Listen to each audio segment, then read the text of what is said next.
முதலமைச்சர் வேட்பாளர் அண்ணன் திருமானனா? இல்லை. முதலமைச்சர் வேட்பாளர் கம்யூனிஸ்ட்ல இருந்து இருக்காங்களா? இல்லை. முதலமைச்சர் வேட்பாளர் அம்மா பிரேமலதா மேடமா? இல்லை. வேற யார் இருக்காங்க? முதலமைச்சர் வேட்பாளர் ஐயா வைகோ அவர்களா? இல்லை. முதலமைச்சர் வேட்பாளர் அண்ணன் வேல்முருகன் அவர்களா? இல்லை. நேத்து வரைக்கும் எம்எல்ஏ சீட்டு கொடுப்பாங்களான்னு நினைச்சிட்டு இருந்தாங்க. அதனால நீ புகழ்ந்துட்டு இருக்காரு சட்டசபையில். ஐயா எனக்கு கொஞ்சம் எம்எல்ஏ சீட்டு கொடுத்துருங்க, அப்பாவும் பையனும் புகழ்ந்துடுறேன். எம்எல்ஏ சீட்டு வேணும்னா எங்க தலைவர் விஜய் அவர்கள் திட்டா சீட்டு கிடைச்சிரும். விட்டுருக்கு, நல்லா இருந்துட்டு போறாரு, நமக்காக நல்லா இருந்துட்டு போறாரு, போட்டோம் போனா பொழைச்சு போட்டோம்.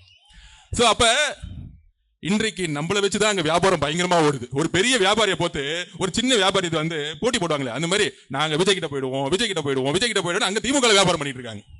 எங்க தலைவர் முதல் நாளே சொல்லிட்டாரு, 234 தொகுதியிலும் தனியா நின்று வெற்றி பெறக்கூடிய வலிமை எனக்கு இருக்கிறது.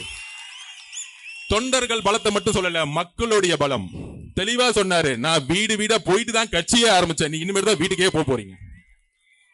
அப்ப அஜெண்டா தெளிவு. நமக்குள்ள ஒரு வேக ஒரு என்ன சொல்றாங்க, ஒரு டிவி மாயை உருவாக்குவாங்க. நீங்க 2014 திருப்பி சொல்றேன், 2014 தேர்தல் களம் எப்படி தெரியுமா? கலைஞர் சென்ட்ரல் கவர்மெண்ட்ல அவங்க தான் பவர், காங்கிரஸ், பிசிகே, பிஎம்கே வரிசையா பாத்தீங்கன்னா எல்லா கட்சி இருந்துச்சு. ஆனா 2014 எதிர்கட்சியா கூட திமுக. அந்த ரிசல்ட் தான் திருப்பி வரப்போகுது. என்றைக்கும் திமுக 2வது தடவை ஜெயிச்சதா வரலாறே கிடையாது. என்றைக்கும் வரலாறு கிடையாது. அந்த வரலாற்றை அவங்க அப்பனாலே உடைக்க முடியல, பையனால உடைக்க முடியுமா? கலைஞரால உடைக்க முடியல, ஸ்டாலினால உடைக்க முடியுமா? முடியவே முடியாது.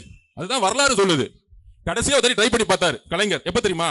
1984. ஏன்னா எம்ஜிஆர் முதல் ஊர்ல இல்ல, வெளியூர்ல உடம்பு சரியா படுத்துட்டு இருக்காரு.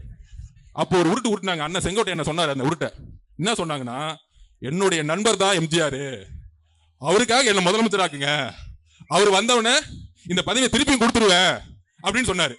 அந்த உருட்டு கூட மக்கள் நம்பாம படுத்துட்டு ஜெயிக்க வச்சாங்க. இதுதான் தமிழ்நாடு. இந்த குடும்பம் என்றைக்கும் ஜனதாதள் ஜெயிச்சதே இல்ல. ஐயா இபிஎஸ் அவர்கள் மேல ஏற்பட்ட தோல்வினால 2021 வந்தாங்க, பிஜேபி எதிர்த்தனால வந்தாங்க.